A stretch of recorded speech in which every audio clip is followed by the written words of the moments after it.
Mickey just told me 1 second ago that on the 29th of August, he finishes 50 years of doing yoga, 50 years. So we have 50 years of yoga experience here teaching us today. It's really such an honor and a blessing. Thank you so much, Mickey. And I just want to do a little bit of a personal introduction. You know, before I knew anything about yoga or yogic life, I remember the first little introduction I had was from Mickey.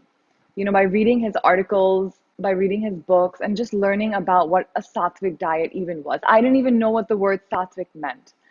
So Mickey has been preaching a holistic lifestyle, a sattvic lifestyle, and everything that intermittent fasting, all of these things, he's been talking about for a very, very, very long time. He's a real expert in it, and he brings 50 years of experience on the mat today. So we have so much to learn from him. He is one of India's leading holistic practitioners, yoga teachers, but much more than that. I would say he's a guide, a real guide for practitioners, for seekers of health all over the world.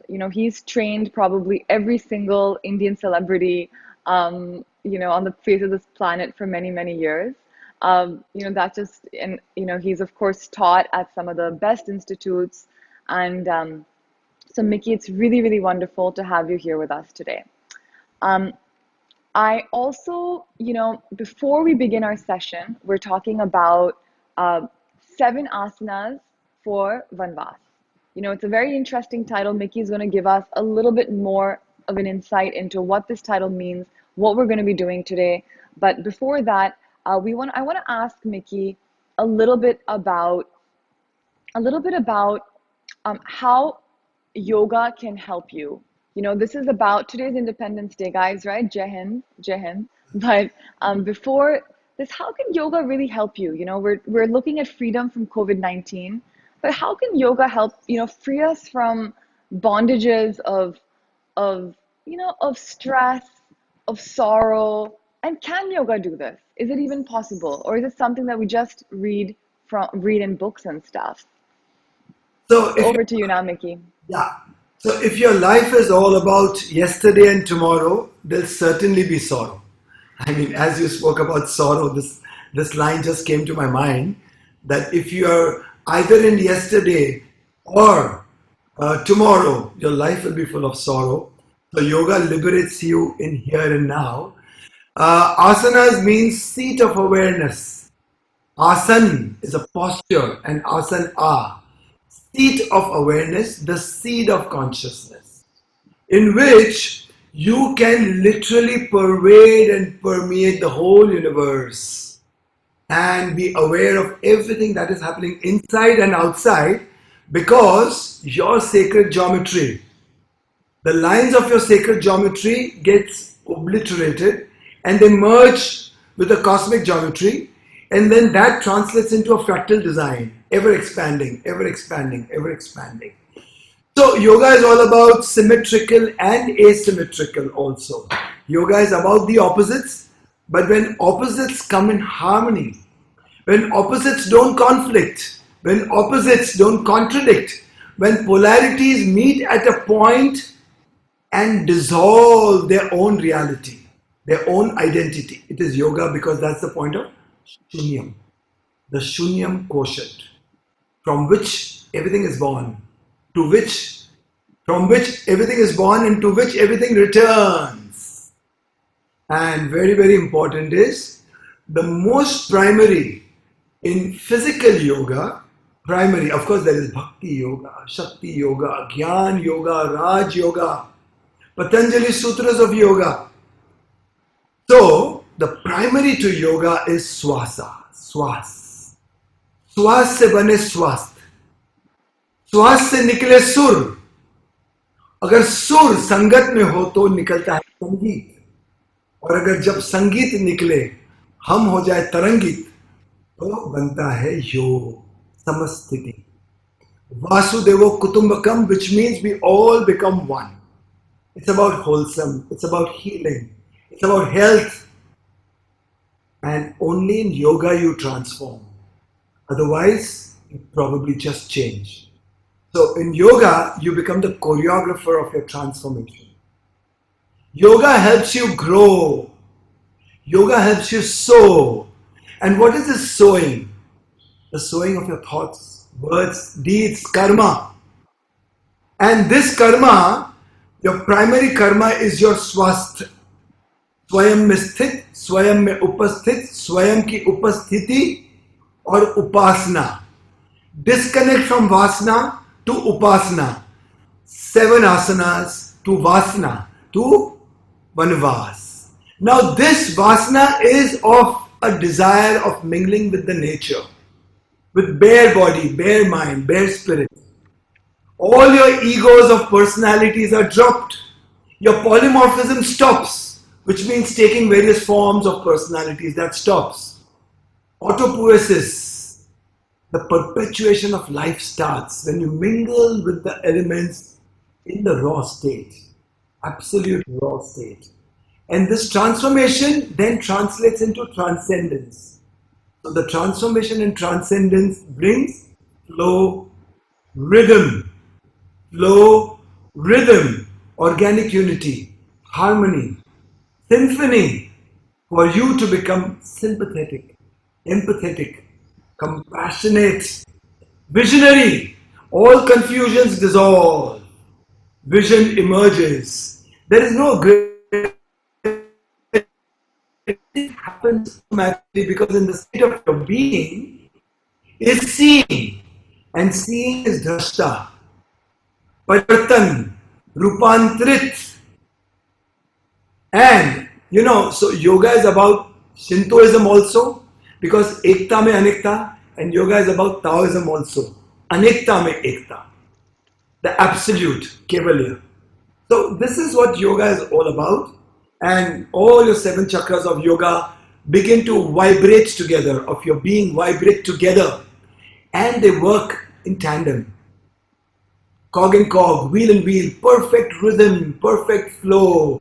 So, flow is all about the Radha going out of you and becomes Dhara, opposite the universe comes back to you. Oneness of the cosmos. So, you get synchronized, you get energized, you get Mickey Mouse. And yoga is about climbing the ladder of evolution. And in this climbing the ladder of evolution, I wrote once the lines that from USA to Burma, your only boss is your karma. If your karma goes for a toss, your life is at a loss. You get disconnected from the gods. Even Christ had to carry his own cross. And if your karma through yoga is perfect, you will rise above gods. So, yoga puts you on the ladder of evolution where you can fall below animals or rise above gods. So, if you are not in yoga, you can go slide down the ladder and come back to the animal world, become only instinctive. But in yoga, you transform, transcend, and you seek and embrace evolution. So, consciousness prevails over instincts, not annihilating the instincts, but consciousness prevails over instincts. Thank you so much, Mickey. That's a lot to think about. I must say. I think I'm going to spend the rest of the yoga class thinking about everything that you just said because that was quite deep. Um, so, before we begin, everyone, now we're going to begin with the session. Before we begin 7 asanas for Vanvas, there is a giveaway. And the giveaway that we have is something pretty wonderful. It's 100 it's a product by a beautiful brand called Sorasya.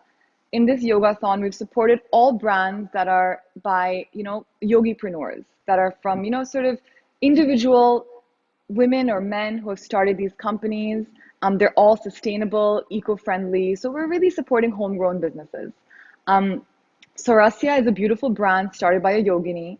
She studied Ayurveda, Egyptian medicine, Chinese medicine, and this is the product that you could be winning today. It's 100 times washed cow ghee moisturizer, made in a copper vessel, and it has been, a lot of mantras have been used while making it. So it's a pretty cool product, and ghee is one of the best things for skincare. And I learned this while from Swarasya that it actually goes into all 7 layers of the skin more than any other expensive moisturizer that the French or the Italian make.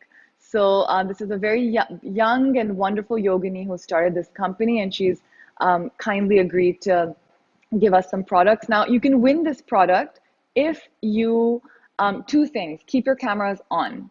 Keep your cameras on so you can do a focused practice. And number two, at the end of the class, whoever is able to name the 7 asanas that we're doing, they win this product. So stay focused during class, pay attention. More than, the moisturizer and the asanas will both really help you, in your yogic journey. So now over to you, Mickey. So, Ira, it's not a coincidence because nothing is random. Literally, it seems random. Even if science says that quantum mechanics is random, but everything is about intention, attention, attraction, being, and becoming. So, you being in complete white and your mat being white, and me being in complete black and my mat being black, we never spoke about it. The And unity. And this is what the We didn't. polarities complement, they don't conflict. The polarities are meant to complement. And in these 7 asanas for Vanvas, Vanvas is a kind of vairagya where you disconnect with the desires. Vairagya, disconnect with desires. And just be in eternal truth, which is the Ritambara Pragya. And there happens Atma Chintan and Amrit Manthan. So let's move towards Atma Chintan and Amrit Manthan. Guys, can you see me? Yes. Before I get into my first asana, Vajrasan is very scientifically designed to manage your 5 Vayus. So your Pran Vayu, Vyan Vayu, Apan Vayu, Udan Vayu, and Saman Vayu. What typically happens is that blood flow gets disconnected to your lower extremities, and the whole focus is in the yin yang, Chandra Surya, Shiva Shakti on your spine. And thus happens the evolution of your lotus, your mind. Now, the first ever asana is, guess what? Okay, not here yet. Guess what? Not here yet. Yes, this is the first asana of the 7 asanas to Vanvas. Okay, so I'm not naming the asanas because you got to name the asanas. So this is a spine straightener, or may I say a spine activator, or may I say a spine stimulant, or these are the words of the West. This asana takes you to evolution because man evolved when he stood from 4 to 2 and he became vertical, and both of his brains opened up, the left and the right hemisphere, to become one, work together. So Bhujangasana,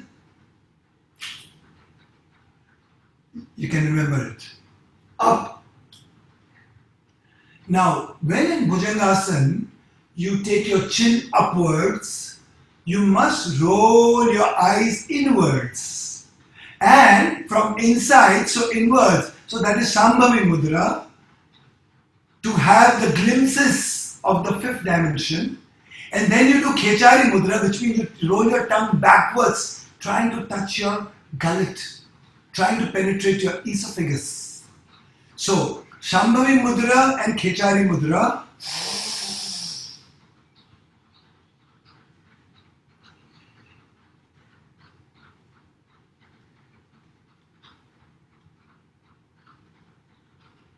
Holding your breath and then breathe out.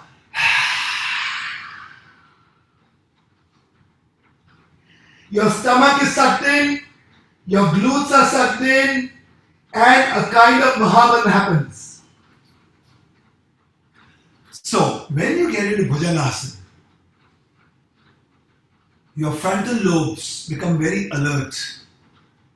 Even your hippocampus, your amygdala, the hypothalamus, your cerebral awareness and alertness goes to the sky, which is why Cobra is symbolic of alertness.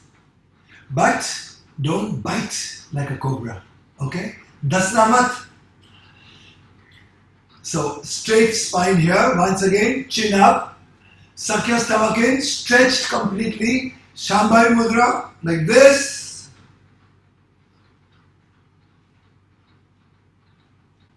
And breathe out and back. So, guys, this was the step one. Step one is the cobra position, where we disconnect gently from the instincts, not completely sever ourselves, but we were on fours as animals.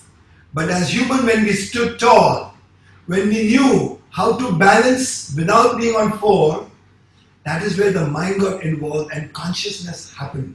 Jagruti, Sajagta. So Cobra is to bring about both Gyan, Sajagta and Sakshi Bhav. The first glimpse of sublimination of your awareness. And second, so everybody understands that life started in the East. Okay? Of course, this is my East. I am East, and the East, when East meets the West, Paschimottanasana happens. And this tells you that life is about moving forward, because you have to look behind.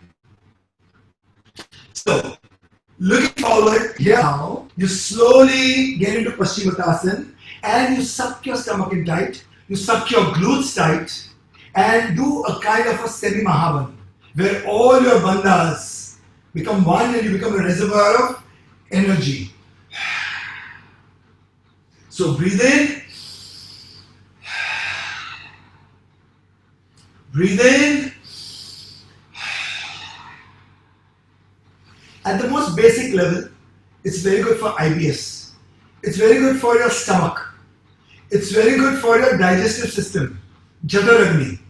It's very good for assimilation, and it's very good for you to have courage. I'll come to that when I do the Pavan Muktasana. So this is Paschimottanasana. The philosophy, there has to be a philosophy before action, and there has to be a follow-up of action in your thoughts, words and deeds as well. So philosophy here is moving forward, looking ahead, facing the east, Paschimottanasana.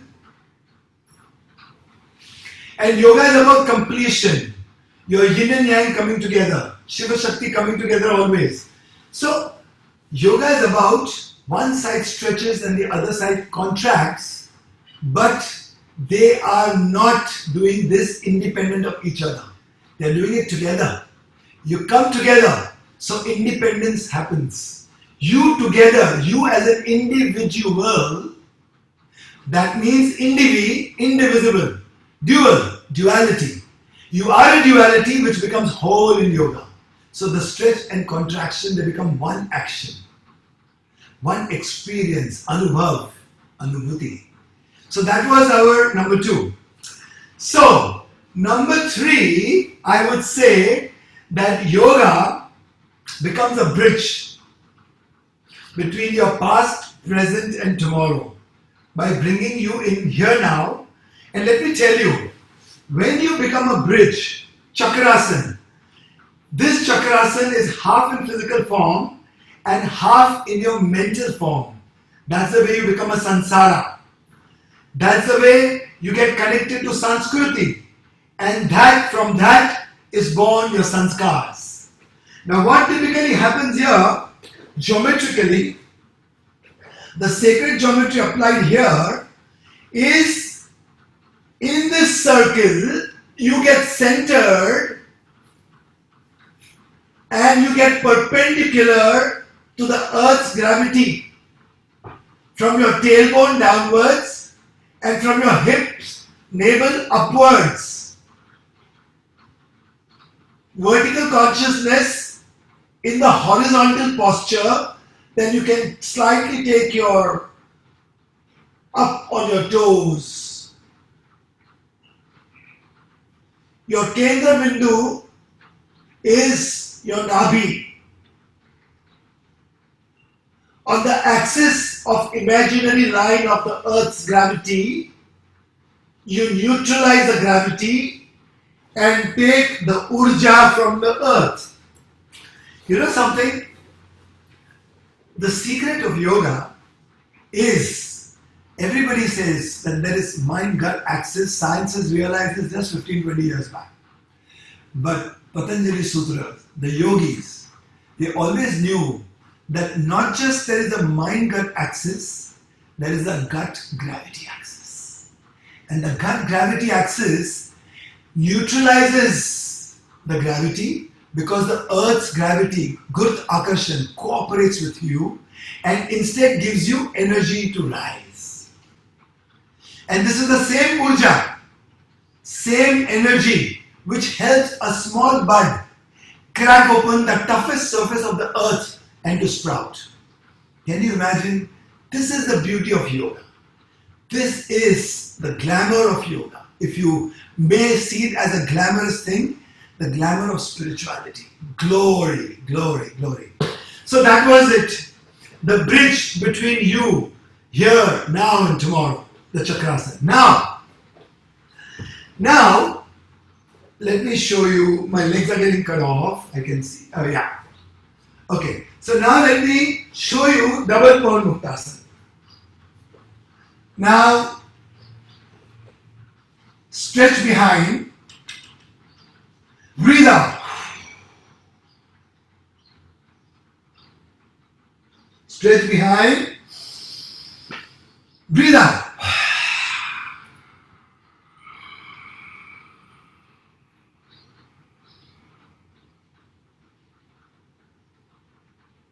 Stretch behind. Breathe out.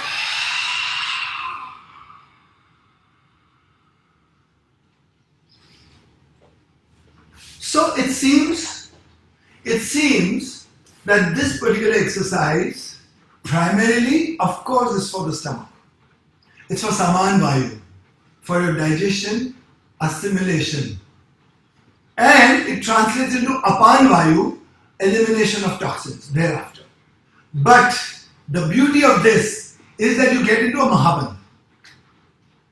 So your Mooladhar, then your Udyan, and then your Jalandhar.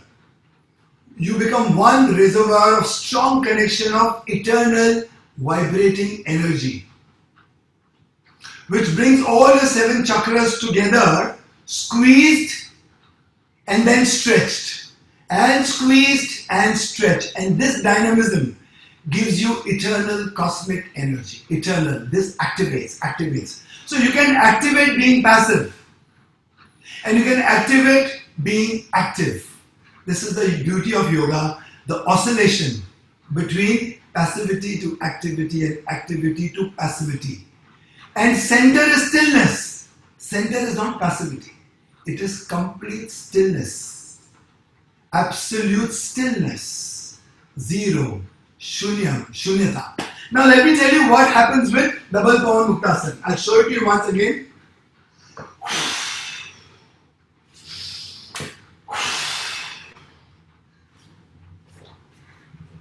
So when this Mahabandha happens, memory precedes life. When memory precedes life, we carry forward the memory within us, the Akasha. Akasha, which is only 6% of element in your body, which when becomes 100%, you can disappear. It becomes Krishna consciousness, Christ consciousness, the Ishwarism or the Allahism, whatever you may call it. So, typically, you breathe out your fears, your phobias, your insecurities, your weaknesses, your stress from your solar plexus, because there's a vacuum there, Manipura, vacuum. And once you breathe it out from there, and if you do it consciously, it's like weeding it out, sifting it out, sifting it out. Once you breathe it out, what you breathe in then is the opposite. Courage, strength, hope, faith. That makes you a magnet. That makes you integrate. That makes you celebrate. So, do you have the guts? This is all about yoga. It's not about guts to do and dare. It's about guts to stand, take responsibility, swikriti, look at life into its eyes, and then take responsibility. So this is all about, you know, your double pon muktasana. Now from double pon muktasana, energy has to be plowed back into the system for cycling and recirculation. So in halasan, you go back and udan vayu happens. Udan, where the urja starts moving upwards, plowing back your energy into your system, irrigating your own self. Okay? So here, so plow back, bend backwards.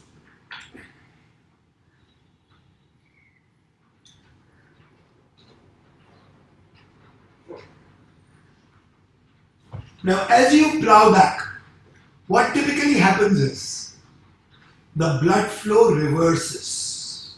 The organs which were subjected to gravity always, they get relaxed. And when you contract, all the toxic blood flows out of your organs. And when you stretch back, all the fresh nutrients also laden with oxygen comes back in the organs. So the organs get stimulated, they get revitalized, they get energized, they get naturalized, they get minimized.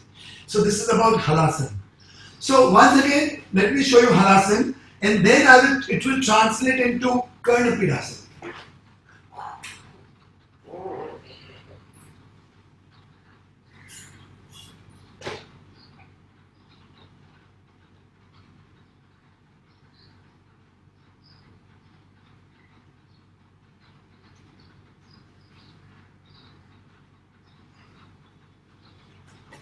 So what typically happens in Karnapidasana?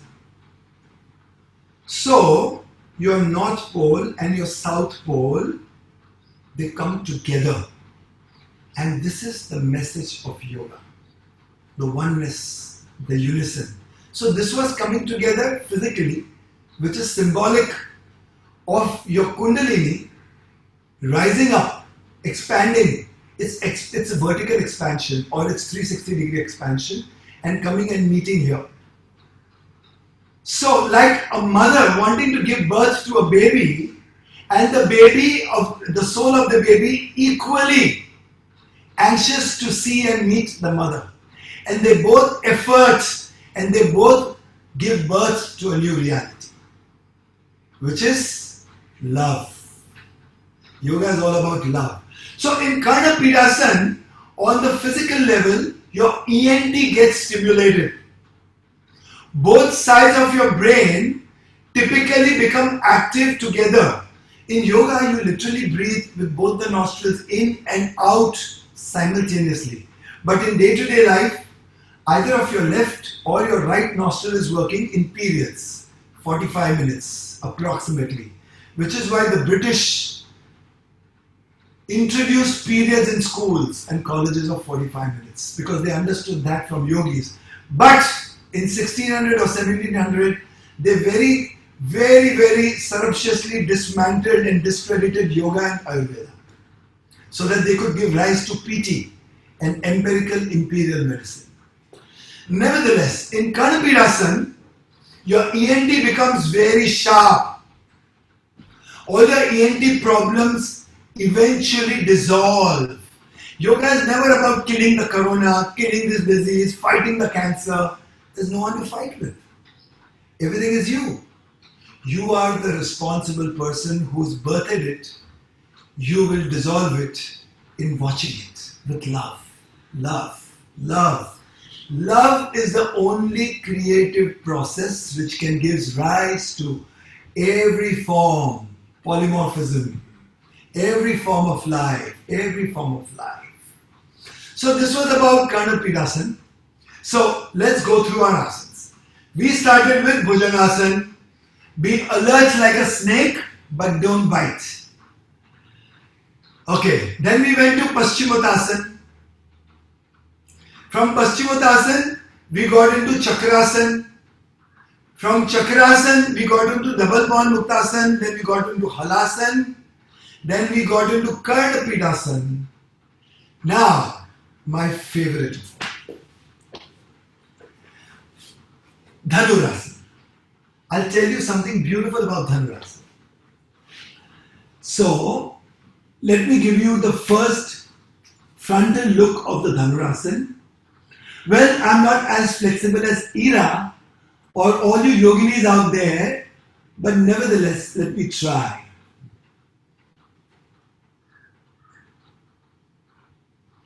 Now I'll give you the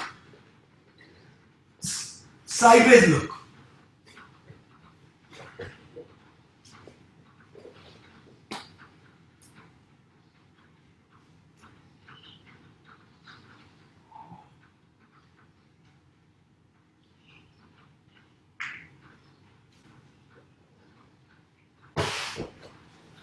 Typically, now see the way the humans think and perceive. And a human perspective is very, very, very distorted. We always give credit to the arrow that hits the target. But have you ever imagined that without the bow, the arrow wouldn't have alignment? Without the arrow or bow, the arrow wouldn't have the trajectory. So without the bow, the arrow wouldn't have alignment, trajectory, and the objectivity would never be met. So it is the bow which is important, which gives you stability of mind. Once again, when you are in Dhanurasana, typically your attention is in the center because there is an imaginary axis. Mind gut, gut gravity. Mind gut, gut gravity. Which makes you very, very sharp. So Dhanurasana is a little extension of Bhujanasana, and Dhanurasana, once again, it ties you up together. Oneness of all your fours, your two hands, your two legs, and up straight. So, with this, I complete my 7 asanas to Vanvas. For Vanvas, and Vanvas, Van means forest, ferns, fauna, purity, elements, and pantheism. Pantheism is when you bow to the wonderment of nature. How does water so sweet climb up 200 feet in a coconut?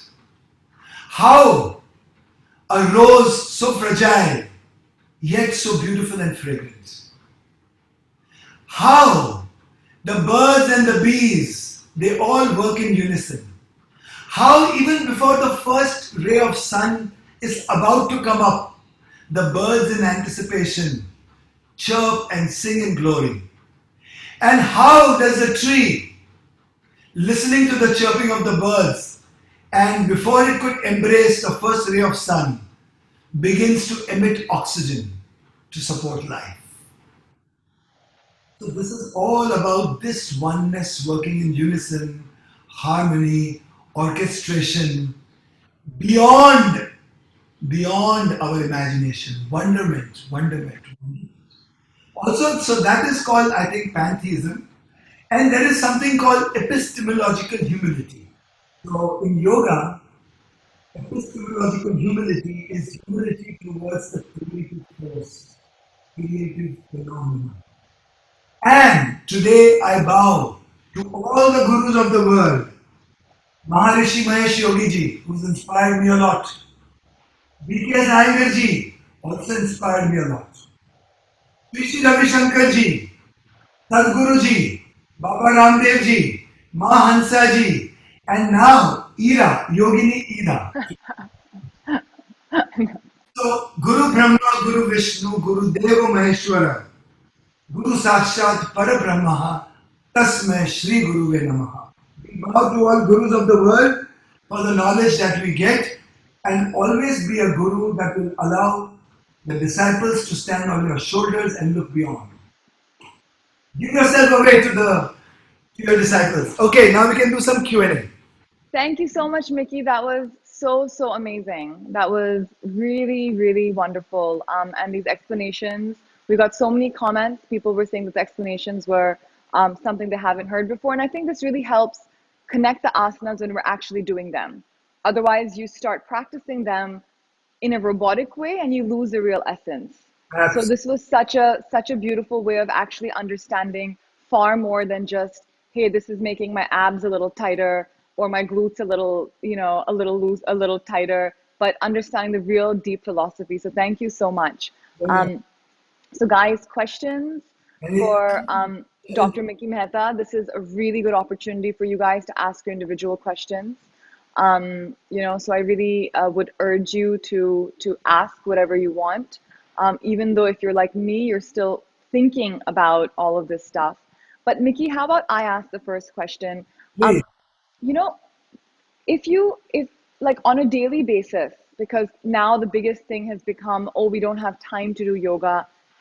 What would these seven asanas be good for a daily practice, or would they be good for once a week? What would you suggest? So when I address objectives, there is a lot of subjectivity involved.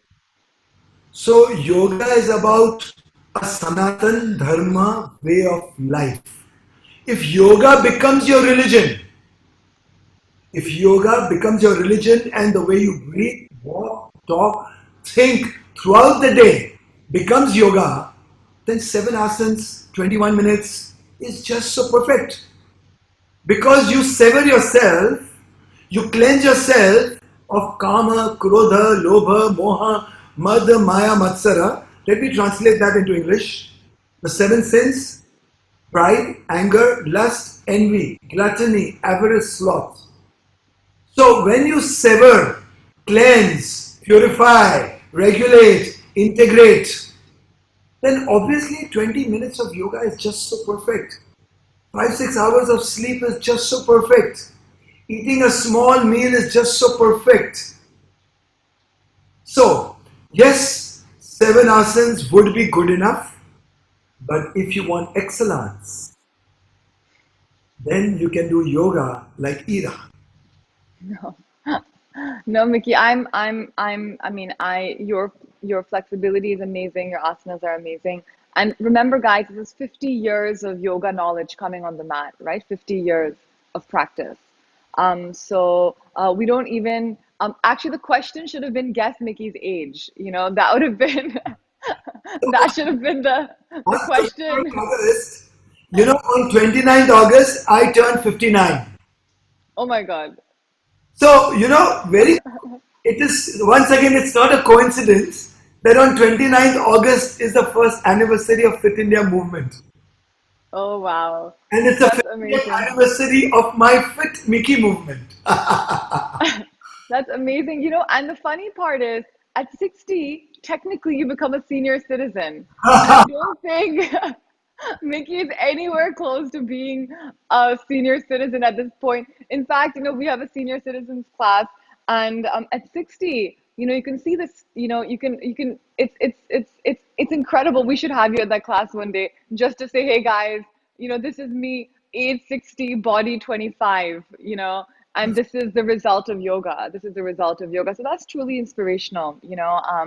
How Mickey has integrated again yoga, diet, and sleep. Mickey, would you speak a little bit about sleep? I know that's a very big question for most people. About how much to sleep, oversleeping, undersleeping, stress sleeping. Could you just talk a little bit about that? I'm sure that this is something everyone would want to hear about. You know, 99% of the mankind, 99.9% of the mankind is asleep. That's number one. So sleep is, in reality, is darkness, and ignorance. But the sleep which yoga talks about, which is a healing, restful awareness, in which you calm yourself, in which you heal yourself by becoming whole. Return of the memory to wholeness, where there is no thinking anymore. Even in sleep, there is chitta vritti.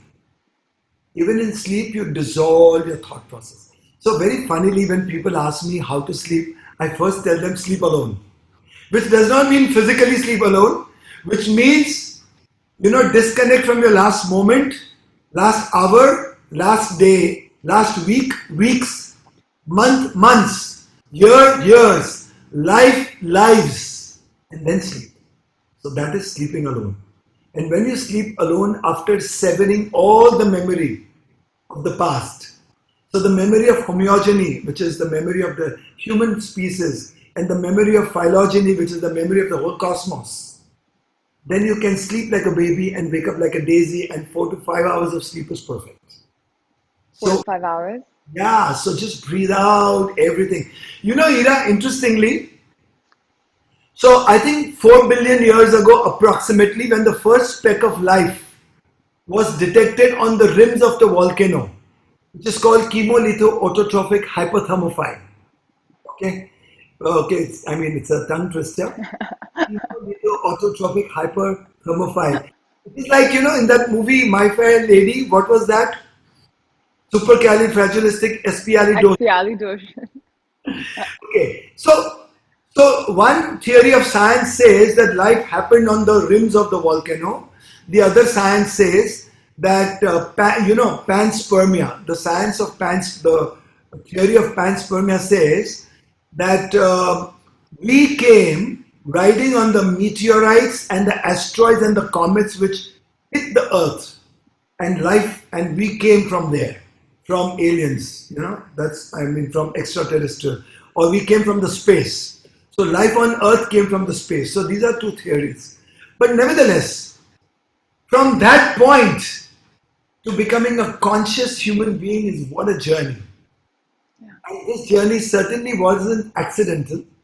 This journey is a journey of a theory proposed by a Greek philosopher called Aristotle. And those philosophers, our seers and rishimonis, were philosophers and scientists and poets together.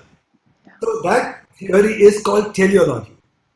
The theory of teleology says that a desired, intended outcome to serve a higher biological purpose, a desired, intended outcome of even a smallest of micro life which you cannot see with your naked eye is so conscious, and its intended outcome to serve a larger interest, a larger purpose.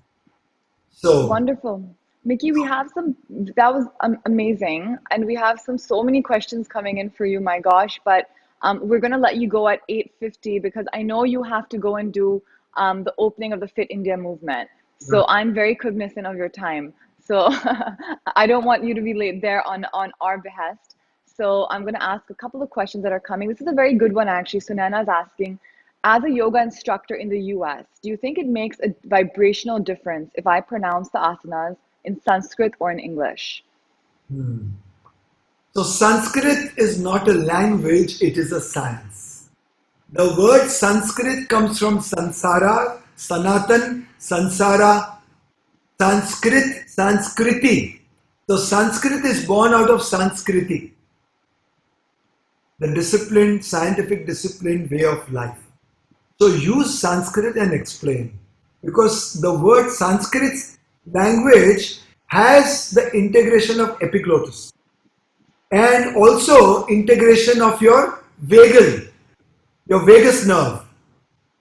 So also there is an aorta behind your navel.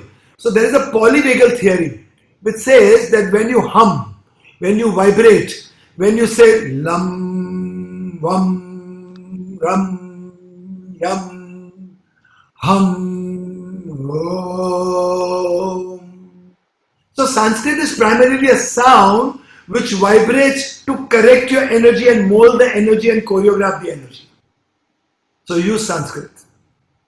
No, wonderful, wonderful. And such a beautiful recitation of all the bija mantras as well, Mickey. I could feel that energy flowing at that very moment. Um, this is a nice one. Mickey, your words flow like the harmony of Saraswati. Is this inculcated or inherent? Please suggest three essential reads on yoga. I would actually want to know the same. Okay, Rajiv is asking this question. okay. So read books written by Ira. That's number one. No, no, definitely don't do that. Mickey's going to suggest some better books. Okay, so there is one book which really, introduced yoga to my life properly in philosophy and spirituality. It was a book by Selva Rajan Yesudian, and there's a lady called Elizabeth in Norway somewhere. She wrote the book for him. I forgot the name of the book, but that If was you the tell us the author, I'll just write it and then everyone can Google it. Selvarajan Yesudian. That was the first Okay. book which impressed me a lot. And the second big book from Bihar School of Munger, a book on Swara Yoga. And Swara Yoga is astounding. Swara se bane sur और सुर से बने स्वर्ग. स्वर से बने सुर और सुर से बने स्वर्ग. So, Swara Yoga is very powerful. It's all about subtleties. Yoga is all about transforming the gross into transcendence of subtlety, bringing you into the state of absolute humility. Wow, I don't know where these words came from. Ira, thank you for that. Ira, let me tell you one thing. Ira, it's very rare for one yogini, for one yoga guru, invite another yoga guru and allow that yoga guru a pedestal on your platform. You have to be so confident and so accomplished and so much full of knowledge and wisdom yourself that you are nowhere insecure at all. And you have severed your ego completely and you've risen about probably even me. Because I don't think I've arrived there yet of what you did today with me. So I bow before you and all you people Oh, who are fans of yoga, you're very fortunate that you are fans of a yogini. You're good. oh, thank you. No, no, actually, Mickey, I think I'm far away from severing my ego. I wish, I wish, I wish. But I would say that we all learn from the people who come, we all learn from each other. Like I've learned so much from this session and admired you so much over so many years. And so it's beautiful, and at the end of the day, all of these asanas, they're amalgamations, right? Even Mr. Iyengar, BK Iyengar, he picked up this, brought it all together, and so it's like if I couldn't learn from people like and your experience, then I don't think that I think it's a real travesty, so especially there's so many yoga teachers here in our meeting today, and I'm sure they've all picked up so much from today's session that they can take back to their students around the world, whether it's the US or the UK. We have people from almost 13, 14 countries, and I think taking the essence of Hatha Yoga, that's taking the essence of Hatha Yoga and connecting an asana to far more than just the body. I think this is what my biggest takeaway today is, because we often forget, right? We often forget this very, very important task. So Um, my concluding lines. So you know that we have cross nerves running from our brain downwards. So it's about a triangle or a diamond where Varun and Asi, they pour down and meet in Prayag in your kunda. So Varanasi meets in Prayag. So it is a confluence of energies that when they become congruent at a point, so congruence of geometric, sacred geometry, and confluence of energies where Ganga starts from Ganga, Yamuna starts from Yamuna, they meet at a point and that becomes Saraswati. Saraswati is no different reality but the confluence of two rivers. It's a new reality born out of two rivers. So yoga gives birth to new realities always. So guys, rise, thank you. rise above gods, always rise above gods. Each human is a god in seed form. Let's nurture it. So let yoga be the religion number one. completely. Let it integrate you, transform this world. Let 7 billion hearts, Ira, let's start a movement for 7 billion minds to throb together, hearts to throb together, nostrils to breathe together. You can be the co-creator of your destiny. Let's walk towards it. Let's make it. Let's perceive it. Let's achieve it. And most importantly, forget your biceps, forget your triceps. Your best exercise for bicep is uplift the poor. The best exercise Love that. for shoulders is to take responsibilities of the underprivileged. Love The best that. exercise for legs is to be deeply rooted in humility, to be better rooted in humanity. Sleep every night with a wish to heal yourself. Wake up every morning with a promise to heal the world, to get naturalized, to get energized, to get optimized, maximized, internalized, eternalized, evolutionized, revolutionized, specialized, initialized, mesmerized, hypnotized, revitalized, regularized, negativity neutralized, to get Mickey Mouse.